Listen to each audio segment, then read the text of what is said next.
An incredible update? Did anyone just say that? Well, I did, at least when it comes to Avalanche. Nothing I say is financial advice, but did you know that Avalanche recently posted how another Fortune 500 company is building on Avalanche? Again, that's according to them, that's not according to me.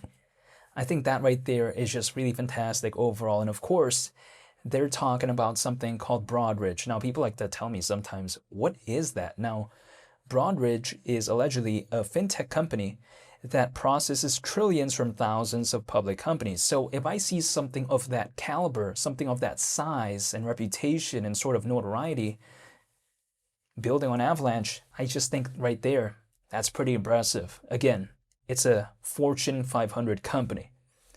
I think it's a pretty good victory, actually, at the end of the day when it comes to Avalanche. Now, of course, people like to tell me that this is not really that important. Well, I think it kind of is because it showcases that institutions are caring about Avalanche. If the retail market cared about it, that's cool, that's interesting, in my opinion, of course. But at the same time, institutions sometimes they usually have that capital, that volume, they usually have the resources to kind of do a lot more things in terms of promoting, I guess, adoption or increasing the volume and stuff like that. So I just think it's a net positive overall when it comes to Avalanche. It may not showcase it as of right now, even though actually AVAX has been doing pretty okay things in the past 24 hours. Around a 7% recovery. Not the best, but not the worst either. I'm not going to complain, but I'll talk about that very soon. Let's talk about how, for instance, again, Broadridge being alive on Avalanche, that's already considering that we've already seen two Avalanche ETFs live on NASDAQ.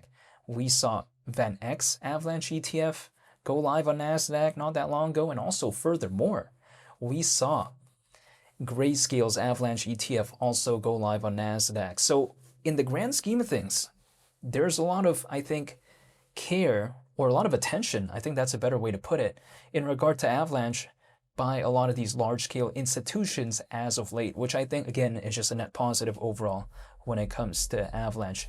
It may not showcase it instantly when it comes to the price charts, but this is more so of the long-term mindset that I think sometimes I have to think about it in a sense where I have to put a long-term sort of lens in a way where maybe sometimes people like to say, well, all of that happened, but AVAX is still below $10. True, but this is, I think, more so beneficial for the long term. But anyways, the market hasn't really recovered by that much hypothetically yet. So at the same time, AVAX can't really do much if the market doesn't really recover in a massive way, no matter, I think, what happens to it. So to me, at least, I think that this right here could only just, again, be a net positive when it comes to Avalanche, fundamentally speaking. However, imagine if the market does pick up again. I think Avalanche right now is in a much better position, fundamentally speaking, than before. I mean, okay, sure, we're still below $10. That's undeniable, but at the same time, if we take a look at AVAX, let's say just back in September of 2025, guess what? It was almost $35. Let's just say for simplicity's sake, we assume it's $30. I mean, even as of right now, we're over 3 times lower than that. Does anyone think that Avalanche is better in September of 2025 in terms of fundamentals than right now? I mean, I'm sure some do, but I don't. I think that Avalanche is actually better fundamentally right now than before. Now, granted, at its core, Avalanche is still a layer 1 blockchain. I'm totally aware of that, but at the same time, I just think a lot more things fundamentally have happened ever since then. This is just my mindset. So people like to tell me sometimes, how does that make sense? AVAX is lower right now than before, but you're saying that the fundamentals are better right now. But sometimes that's how it kind of works within this space. Maybe in real life it doesn't really work that way because let's say a car gets better or a bicycle gets better, like a Santa Cruz bicycle or something like that. It usually doesn't become cheaper, right? It usually doesn't have a bigger discount because it got better. Usually that is not hypothetically the case in real life situations. But in this case, in this market, sometimes that kind of is the case because it's like, for instance, of course, we see something like Solana having a pullback, Ethereum. We take a look at, let's say, Bitcoin. I mean, sure, they've had a slight recovery as of late, but when they had that pullback, did they become like fundamentally worse? It's like, for instance, if a Ethereum sort of level type of project has a 10%, I guess, pullback, does it mean that Ethereum became 10% worse? I don't think so. I think it's just the market sentiment changing. So AVAX, because of its size, because of its popularity, and it being currently ranked 23rd in the world in terms of market cap as of right now, it just is pretty difficult for something like that to just randomly go on an independent rally of its own if the market sentiment doesn't change overall. But it doesn't mean that it still can't improve fundamentally speaking. And if the fundamentals only got better, and if the market sentiment were to recover, I'm going to Sizzler at that point, because with less fundamentals, it was able to reach around $33, or should I say around $30 back in September of 2025. So what could it do if the sentiment went back to that point? Again, just return to that, but now there's more fundamentally going on. That's just my perspective. If it maybe exceeded what it did back in September, it wouldn't necessarily surprise me. But actually, back in September, that's not even an all-time high when it comes to AVAX, but I don't need it to ever go back to its all-time high, by the way. But for this, I guess, purpose, for the sake of this video, I will talk about just what its all-time high is. Keep in mind, AVAX's all-time high is around $146. That's back in November of 2021, but it never needs to go back to that point, in my opinion, even though we're over 14 times lower than that. I don't need it to ever go back there. If it just goes back to September 2025 levels, I'm going to Sizzler. Now, here's the thing. September of 2025 isn't even a year ago. That's the thing, right? Again, in September of 2025, it was around $30. It's to the point that AVAX is kind of dropped so much, even with this slight recovery, to the point that around $30, if it could return back to that point, it already feels like a miniature altcoin season to me.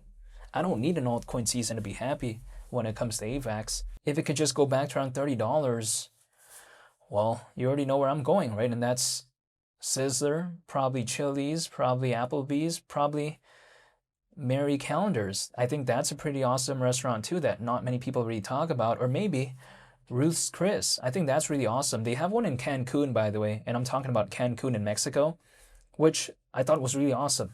So yeah, besides that point, when I take a look at this right here, when it comes to AVAX, people like to say, oh, are you going to be worried if it never goes back to its all-time high? Are you worried if it never sees an altcoin season? The answer to both of those questions is no, because first of all, if AVAX never sees an altcoin season and it could just only go back to around $30, I'm already happy. I don't need an altcoin season at that point.